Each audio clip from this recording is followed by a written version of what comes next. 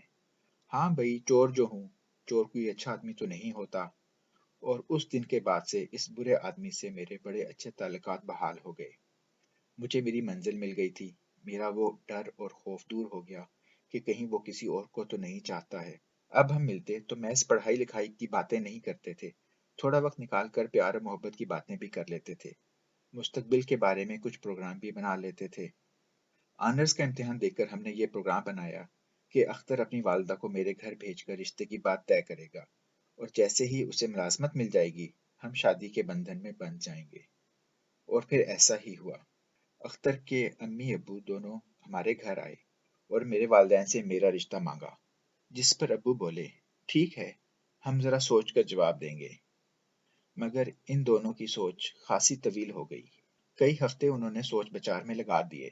اس ضمن میں ابو امی کیا باتیں کرتے رہتے تھے مجھے اس کی بھنک بھی نہیں ملی۔ شاید وہ میری غیر موجودگی میں باتیں کرتے تھے، یا شاید سرگوشی کے انداز میں۔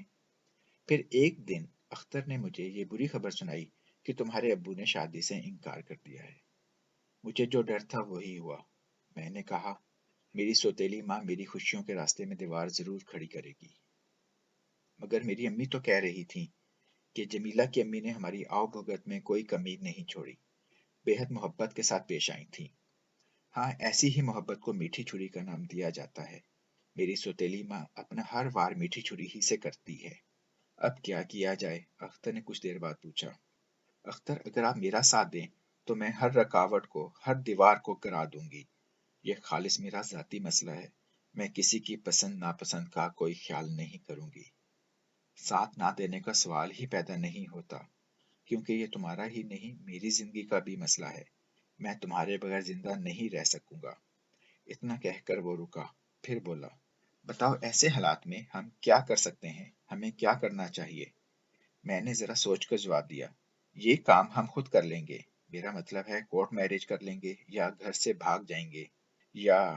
اختر نے ہاتھ کے اشارے سے مجھے روکتے ہوئے کہا، جمیلہ زیادہ جذباتی ہونے کی ضرورت نہیں، جذبات کی رو میں بہہ کر غلط فیصلے ہو جاتے ہیں۔ ہم جو کچھ کریں گے بہت سوچ سمجھ کر کریں گے، تاکہ ہمیں بعد میں پچھتانا نہ پڑے۔ اور ایک ہفتے بعد اختر نے ایک راستے کی نشاندہی کی۔ میری امی نے ایک بزرگ کا نام پتہ بتایا ہے اور کہا ہے کہ ان سے جا کر کہو، شاید وہ کوئی سچا اور سیدھا راستہ بتائیں۔ تو ٹھیک ہے، چلو ایک دن ان کے پاس۔ اور ہم دونوں ایک دن ان کے آستانے پر پہنچ گئے۔ راستے میں اختر نے بتایا تھا کہ یہ کمانے کھانے والے بزرگ نہیں، ضرورت مندوں کو فیض پہنچانے والے بزرگ ہیں۔ اپنی باری آنے پر جب ہم بزرگ کے حجرے میں پہنچے تو ان کی نورانی شکل دیکھ کر ہی اندازہ ہو گیا کہ وہ اللہ کے نیک بندے ہیں۔ چند رسمی باتوں کے بعد ان سے پوچھا، بتائیے میں آپ کی کیا خدمت کر سکتا ہوں؟ یا حضرت، ہم شادی کرنا چاہتے ہیں، اختر نے بغیر تمہید کے بتایا۔ آپ دونوں کی عمر کیا ہے؟ میری 23 سال، اختر نے جواب دیا، اور ان کی 22 سال۔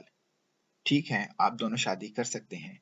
اس بار اختر ذرا ہچکچایا، پھر ہمت کر کے کہہ دیا، حضور، اس سلسلے میں ہم آپ کی مدد چاہتے ہیں۔ آپ دونوں کے والدین ہیں؟ جی ہاں ہیں۔ تو ان سے کہیں یہ کام تو انہی کے کرنے کا ہے۔ بات دراصل یہ ہے بابا جی، اس بار میں درمیان میں بول پڑی، ان کے والدین ان کا رشتہ لے کر ہمارے گھر آئے تھے، لیکن میرے والدین نے انکار کر دیا۔ انکار کی کوئی وجہ ہوگی، انہیں یہ لڑکا پسند نہیں ہوگا یا اس کا خاندان؟ جی نہیں، ایسی کوئی بات نہیں۔ بات دراصل یہ ہے کہ میری سوتیلی ماں میری خوشیاں نہیں دیکھ سکتی، وہ نہیں چاہتی کہ میں اپنی پسند کی شادی کروں۔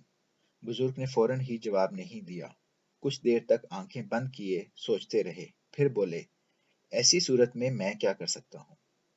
ہم بالغ ہیں، پڑھے لکھے ہیں، اپنے متعلق فیصلہ کرنے کا ہمیں قانونی اور مذہبی حق حاصل ہے۔ اختر نے کہا، ہم خود بھی یہ کام کر سکتے ہیں، مگر ہم چاہتے ہیں کہ یہ کام آپ کے تعاون سے ہو۔ بزرگ نے اختر کو گھور کر دیکھا، پھر مجھے مخاطب کر کے بولے، کیا تمہارا بھی یہی خیال ہے بیٹی؟ جی ہاں، ہم اس مقصد سے آپ کی خدمت میں حاضر ہوئے ہیں۔ بزرگ نے ذرا توقف کے بعد کہا، میرے بچوں، تم لوگوں کی یہ بات مجھے اچھی لگی ہے کہ یہ کام تم خود بھی کر سکتے تھے، مگر تم چاہتے ہو کہ یہ کام ہمارے تعاون سے ہو۔ تمہاری اس سوچ کا یہ مطلب ہے کہ تم لوگ واقعی سوجھ بوجھ کے مالک ہو اور چاہتے ہو کہ مستقبل میں کسی طرح کی کوئی بدمزگی نہ ہو۔ جی ہاں، تو میرے عزیزو، میرا مشورہ یہ ہے کہ اس کام کے سلسلے میں جوش سے زیادہ ہوش سے کام لینا چاہیے۔ میں تم کو ایک ایسا تعویذ دوں گا جو اگر کسی طرح تم اپنی سوتیلی ماں کو گھول کر پلا دو تو انشاءاللہ وہ اس ضمن میں رکاوٹ نہیں بنے گی۔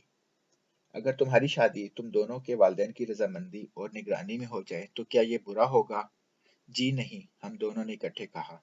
تو پھر ٹھیک ہے، میں ایسا ایک تعویذ تیار کرتا ہوں، تم اگلے ہفتے آ کر وہ تعویذ لے جاؤ۔ ہم بہت پر امید لوٹے تھے کہ بزرگ کے تعویذ سے اگر میری سوتیلی ماں موم کی طرح سیدھی ہو جاتی ہیں تو اس سے اچھی اور کیا بات ہوگی۔ ٹھیک ایک ہفتے کے بعد اختر بزرگ کے پاس تعویذ لینے پہنچا۔ اب میرے جانے کی ضرورت نہیں تھی، اس لیے میں اس کے ساتھ نہیں گئی، لہٰذا اس موقع پر بزرگ سے اختر کی جو باتیں ہوئیں وہ اب اختر ہی کی زبانی سنیے، جو انہوں نے بعد میں مجھے بتائی تھیں۔ میں نے بزرگ سے علیگ سلیگ کے بعد جب تعویذ کے بارے میں کہا تو وہ بولے، بیٹا، میں جو باتیں تم سے کہوں گا اسے غور سے سنو اور اپنی فہم و فراست کے مطابق بتاؤ تمہارا کیا فیصلہ ہے۔ اس کے بعد بزرگ ذرا دیر کے لیے خاموش ہو گئے۔ تم دونوں کے جانے کے بعد بزرگ نے اپنی بات آگے بڑھاتے ہوئے کہا، میں نے آدمی بھیج کر اس لڑکی کے والد کو بلوایا۔ کیا نام ہے اس لڑکی کا؟ جبیلا۔ میں نے تم لوگوں سے باتوں باتوں میں تم دونوں کے بزرگوں کا نام اور پتہ معلوم کر لیا تھا۔ بزرگ بولے، جمیلہ کے والد آئے تو میں نے ان سے کہا، میں ایک مسئلے میں آپ کا تعاون کا طلبگار ہوں، فرمائیے میں آپ کی کیا خدمت کر سکتا ہوں۔ یہ میرے لیے بڑے اعزاز کی بات ہوگی کہ میں آپ کے کسی کام آ سکوں۔ میرے پاس ایک لڑکی اور ایک لڑکے کی شادی کا کیس آیا ہے کہ میں اپنی نگرانی اور سرپرستی میں ان کی شادی کرا دوں، لیکن میں یہ چاہتا ہوں کہ یہ کام آپ کی نگرانی میں ہو۔ فرمائیے وہ کون لڑکا لڑکی ہیں، میں ان کے لیے کیا کر سکتا ہوں۔ وہ آپ کی لڑکی جمیلہ اور اختر نام کا وہی لڑکا ہے جس کا رشتہ آیا تھا مگر آپ میاں بیوی نے انکار کر دیا تھا۔ کیا وہ دونوں آپ کے پاس اس مسئلے کے لیے آئے تھے؟ پہلے یہ بتائیے، شادی سے انکار کرنے کی کیا وجہ تھی؟ میرے خیال میں تو لڑکے میں کوئی برائی نہیں اور آپ کی لڑکی اسے پسند بھی کرتی ہے۔ بزرگ کی بات پر جمیلہ کے والد سوچ میں پڑ گئے، پھر ذرا توقف کے بعد بولے، یا حضرت، میری اہلیہ کا خیال ہے کہ یہ شادی کامیاب نہیں ہوگی، اس سے کسی طرح کا نقصان پہنچنے کا احتمال ہے۔ یہ بھی تو ہو سکتا ہے کہ سوتیلی ماں ہونے کے ناطے وہ نہیں چاہتی ہو کہ کسی اچھی جگہ آپ کی بیٹی کا رشتہ ہو۔ جی نہیں، ایسی بات نہیں، وہ بڑی نیک خاتون ہے اور میرے بچوں سے محبت کرتی ہے، وہ ان کا برا نہیں چاہ سکتی۔ آپ نے یہ نہیں پوچھا کہ انہیں کس طرح کے نقصان کا ڈر ہے؟ پوچھا تھا حضور، اور اس نے بتایا تھا۔ اس لڑکے کے والدین جب رشتے کے لیے آئے تھے تو ہم دونوں کو وہ لوگ برے نہیں لگے تھے، لیکن ان کے جانے کے بعد میری بیوی نے کچھ ایسے خواب دیکھے کہ وہ ڈر گئی۔ کیسے خواب؟ اس نے اپنی بیٹی کو ایک بیوہ کی صورت میں دیکھا، کبھی دیکھا وہ روتی دھوتی اپنی چوڑیاں توڑ رہی ہے، کبھی دیکھا وہ اجڑی ہوئی حالت میں ہمارے گھر واپس چلی آئی ہے، اور آپ نے ان باتوں پر اعتبار کر لیا۔ یا حضرت، میں نے عرض کیا نا، وہ جھوٹی نہیں ہے اور نہ ہی عام سوتیلی ماؤں جیسی ہے، اور میرے بچوں سے حقیقتاً سچی محبت کرتی ہے۔ بزرگ نے کہا، میں سوچ میں پڑ گیا اور پھر جمیلہ کے والد سے کہا، ٹھیک ہے، آپ 3 دن بعد تشریف لائیں، اس کے بعد ہم فیصلہ کریں گے کہ کیا کرنا ہے۔ اور وہ گزشتہ روز ہی آ کر واپس گئے ہیں۔ انہوں نے مجھ سے پوچھا، فرمائیے آپ نے کیا غور و فکر کیا، کیا فیصلہ کیا، ہمیں کیا کرنا چاہیے؟ بزرگ بولے، میں نے ان سے کہا، یہ شادی واقعی نہیں ہونی چاہیے، اس شادی سے نقصان کا خدشہ ہے۔ تو کیا میری بیوی کے خواب؟ جی ہاں، میں نے ان کے خواب کی حقیقت جاننے ہی کے لیے استخارہ کرنے کا فیصلہ کیا، اور میں نے بھی ایسی ہی باتیں دیکھی جیسا آپ کی اہلیہ نے خواب میں دیکھا تھا۔ بزرگ بولے، میں نے مسلسل 3 بار استخارہ کیا اور تینوں بار میں نے آپ کی لڑکی کو شادی کے بعد برے حالات میں دیکھا۔ تو اب آپ کا کیا حکم ہے؟ جمیلہ کے والد بولے، اب یہ شادی ہونی ہی نہیں چاہیے، کسی صورت بھی نہیں۔ بزرگ کی زبانی یہ ساری باتیں سن کر میں نے کہا، یا حضرت، اگر آپ نے بھی استخارہ میں وہی کچھ دیکھا ہے جو جمیلہ کی والدہ نے خواب میں دیکھا ہے، تو میں جمیلہ سے شادی کر کے ہرگز اس کے مستقبل کو تباہ نہیں کروں گا۔ یہ کہہ کر میں بزرگ کے پاس سے واپس آ گیا۔ اختر کے واپس جانے کے تیسرے دن ہی میں آندھی اور طوفان کی طرح بزرگ کے آستانے پر پہنچ گئی، اور میں نے انتہائی بدتمیزی کے ساتھ چیخ چیخ کر ان سے کہا، میرے ابو نے آپ کو کتنے پیسے دیے تھے کہ آپ نے اختر کو پٹی پڑھائی کہ وہ شادی سے انکار کر دے؟ میری بچی، ایسی کوئی بات نہیں۔ بزرگ نے نہایت اطمینان سے مجھے سمجھایا، کیا میں تمہیں ایسا ہی نظر آتا ہوں؟ اگر ایسی بات ہوتی، اگر پیسہ ہی میرا دین دھرم ہوتا، تو میں تم دونوں سے نظر و نیاز کے نام پر معقول رقم لے کر پہلے ہی دن تم دونوں کا نکاح پڑھا دیتا۔ لیکن میں نے تم دونوں کے لیے اتنی تگ و دو کیوں کی؟ اس لیے کہ تمہاری شادی باعزت طریقے پر ہو اور تم دونوں شادی کے بعد خوش و خرم زندگی بسر کرو۔ تمہارے والد کو میں نے اس لیے بلایا تھا، مگر انہوں نے یہ بتایا کہ ہم تو اختر سے شادی پر رضامند تھے، لیکن اس کی والدہ نے ایسے خواب دیکھے جو تمہارے مستقبل کے تشویشناک ہونے کی نشاندہی کرتے تھے، اور آپ نے ابو کی زبانی امی، میری سوتیلی امی کے خواب پہ یقین کر لیا۔ میں نے تیز لہجے میں بزرگ سے سوال کیا، یہ نہیں سوچا کہ یہ سوتیلی ماں کا جھوٹا خواب بھی ہو سکتا ہے؟ سوچا تھا میری بچی، سوچا تھا۔ اس لیے میں نے تمہارے والد کو 3 دن بعد بلایا تھا۔ ان 3 دنوں میں میں نے تمہاری شادی کے بارے میں استخارہ کیا، اور تینوں بار مجھے بھی ایسے ہی خطرے کی نشاندہی کی گئی۔ میں نے اختر کی آمد پر اسے بتایا تھا کہ یہ شادی جمیلہ کو راس نہیں آئے گی، جلد ہی وہ بیوہ ہو جائے گی، اور اختر نے اسی لیے تم سے شادی سے انکار کیا کہ وہ تمہیں شادی کی خوشی کے بعد اتنا بڑا دکھ نہیں دینا چاہتا۔ میرا غصہ ٹھنڈا ہو چکا تھا، اور میں سوچ رہی تھی بزرگ غلط نہیں کہہ رہے، وہ ہمارے بدخواہ نہیں ہو سکتے۔ لہٰذا میں نے ان سے ہاتھ جوڑ کر اپنی گستاخی کی معافی مانگی اور واپس آ گئی۔ گھر آ کر بستر پر لیٹی تو پھر اٹھ نہ سکی۔ مجھے تیز بخار ہو گیا، اور پھر اس کے بعد کے حالات کا مجھے علم نہیں، لیکن ظاہر ہے اس دوران کچھ نہ کچھ تو ہوا ہوگا۔ میری بے خبری کے دوران کے حالات و واقعات کی روداد ایک بار پھر اختر کی زبانی سنیے، جو اس کی زبانی مجھے بعد میں معلوم ہوئے۔ بزرگ کی باتوں سے تمہارے دل پر یقیناً بہت برا اثر پڑا تھا۔ جب تمہیں یہ معلوم ہوا کہ شادی کے بعد تمہیں بیوگی کا دکھ جھیلنا پڑے گا، تو تم نے غالباً یہی سوچا ہوگا کہ شادی اختر سے ہو یا کسی اور سے، جب بیوگی ہی میرا مقدر بنے گی تو بہتر ہے زندہ ہی نہ رہا جائے۔ تم بستر پر لیٹیں اور پھر اٹھنے کی نوبت ہی نہیں آئی۔ تمہاری طبیعت روز بروز بگڑتی ہی گئی۔ ڈاکٹروں اور حکیموں کے تمام نسخے بیکار ثابت ہوتے گئے۔ تمہاری اس بیماری سے تمہارے ابو اور بہن بھائی بہت پریشان تھے، مگر تمہاری سوتیلی ماں کی حالت سب سے زیادہ خراب تھی۔ وہ رو رو کر تمہاری صحت یابی کے لیے دعائیں مانگتی تھی، لیکن جب ہر طرف سے مایوسی ہو گئی، تمہاری بیماری گھٹنے کی بجائے بڑھتی ہی گئی، تو ایک دن وہ تن تنہا بزرگ کے آستانے پر پہنچ گئی، اور آہوں اور سسکیوں کے دوران تمہاری بیماری کا ذکر کیا اور ان سے التجا کی، یا حضرت، میری بیٹی، میرے جگر کے ٹکڑے کی صحت یابی کے لیے دعا کریں۔ بزرگ نے انہیں دلاسا دیا، خاتون صبر کریں، اس کی صحت یابی بھی اس کے لیے بے سود ہوگی۔ وہ صحت یاب ہو کر بھی کیا کرے گی جب اسے معلوم ہے کہ اس کے مقدر میں شادی کی خوشی نہیں؟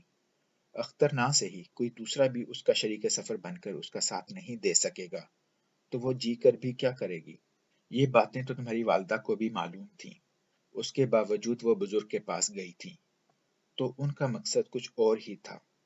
کچھ دیر انہوں نے خاموش رہ کر اپنے منتشر اعصاب کو سنبھالا، پھر بولی، یا حضرت، آپ نے مقدر کی بات کی ہے، مجھے بھی معلوم ہے قسمت کا لکھا بہر صورت سامنے آتا ہے، مگر مجھے کتابوں کے مطالعہ سے یہ بھی معلوم ہوا ہے کہ جس نے مقدر لکھا ہے اس کے لیے اس میں رد و بدل کرنا ناممکن نہیں، کسی کو اس میں تبدیلی کا اختیار نہ ہو، لیکن مقدر لکھنے والے کو تو اس کا اختیار ہے۔ حضرت موسیٰ علیہ السلام نے جب ایک عورت کو یہ بتایا تھا کہ تمہارے مقدر میں اولاد نہیں تو اس نے صبر کر لیا تھا، لیکن ایک دن جب ایک سائل نے صدا لگائی تھی، جو ایک روٹی کھلائے گا اسے ایک اولاد کی خوشخبری دوں گا، تو اس عورت نے سائل کو 7 روٹیاں دی تھیں، اور پھر اللہ نے اس عورت کو 7 بیٹے دیے تھے۔ اتنا کہہ کر تمہاری والدہ نے بزرگ سے کہا، وہ سائل یقیناً اللہ کا کوئی پیارا بندہ تھا جس کی درخواست وہ رد نہیں کر سکتا تھا، اس لیے اس نے اس عورت کے مقدر میں جو بے اولادی لکھی تھی اسے بدل دیا۔ آپ کہنا کیا چاہتی ہیں خاتون؟ بزرگ نے فکر مند لہجے میں پوچھا۔ ویسے میں آپ کو بتا دوں کہ میں ایک گناہ گار شخص ہوں، اس لیے میری دعاؤں میں ہرگز وہ اثر نہیں ہوگا کہ مقدر لکھنے والا اس میں ترمیم پر آمادہ ہو۔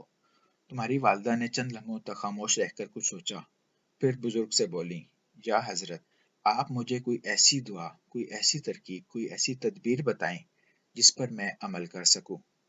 میں ماں ہوں، بے شک سوتیلی ماں ہی سہی، لیکن ماں پھر ماں ہوتی ہے، میرے سینے میں ممتا کا نور بھرا ہوا ہے، مجھے یقین ہے کہ میری درخواست، میری التجا وہ رد نہیں کرے گا، ایک ماں کی ممتا کو وہ مایوس نہیں کرے گا، اور میری بچی کے مقدر کے لکھے کو ضرور بدل دے گا۔ بزرگ نے چونک کر تمہاری والدہ کو دیکھا، وہ یقیناً تمہاری سوتیلی ماں کے جذبے سے متاثر ہوئے تھے۔ چند لمحے خاموش رہ کر انہوں نے کہا، ہاں، کچھ ایسی ترکیب، کچھ ایسا طریقہ ہے۔ ایک لمحہ رک کر انہوں نے اپنی بات کو آگے بڑھایا، کتابوں میں نے پڑھا ہے کہ اللہ کو قربانی بہت عزیز ہے، کئی لوگوں نے اپنی جان کی قربانی دے کر مقدر لکھنے والے کو مقدر کے لکھے پر ترمیم کرنے پر رضامند کر لیا ہے، اور تمہاری والدہ نے گھر آ کر وہی کیا جو مغل شہنشاہ ہمایوں نے اپنے بیٹے اکبر کی جان بچانے کے لیے کیا تھا۔ کیا؟ میں نے تڑپ کر کہا، میری سوتیلی امی نے، جنہیں میں نے ہمیشہ اپنا دشمن سمجھا۔ ہاں، وہ تمہاری غلطی تھی، انہوں نے تمہارے مقدر کے لکھے کو مٹانے کے لیے اپنی زندگی تم پر نچھاور کر دی، اور آج ہم انہی کی قربانی کی وجہ سے خوشگوار ازدواجی زندگی بسر کر رہے ہیں۔